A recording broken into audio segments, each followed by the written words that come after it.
Hi, it's Martin Gummer here from New Leaf International, and I'm just going to do a short video describing some of our systems thinking philosophy. And here on the diagram we have two types of systems.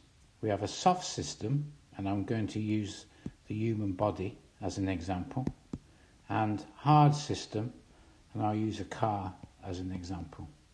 And this scale from hard to soft is a good way of thinking about the systems that live in businesses. There are both hard and soft systems.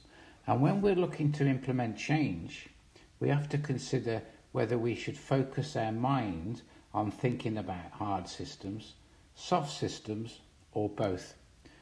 The thing about hard systems and soft systems is that many managers or change agents don't think about both.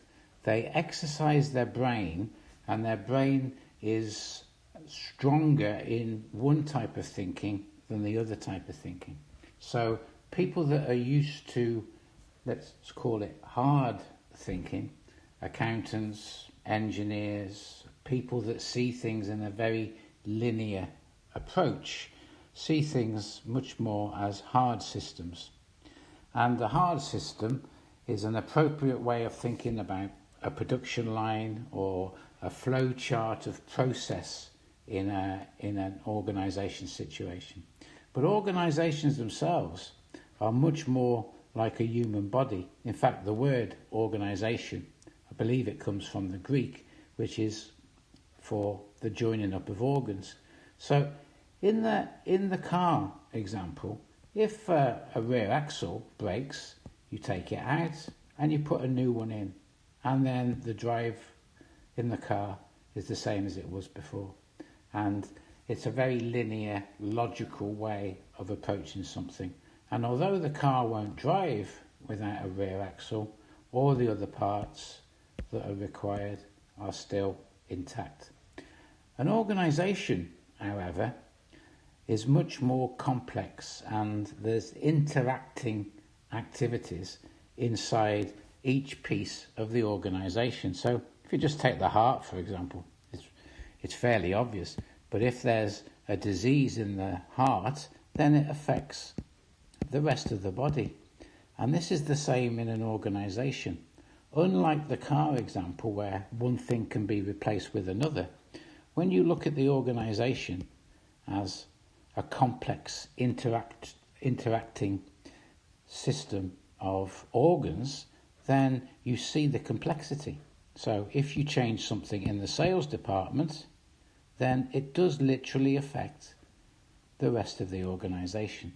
And unfortunately, people that think on the hard side, much more about the logical binary way perhaps a car is put together, like a production line, they use the same thinking about the organisation, which won't work.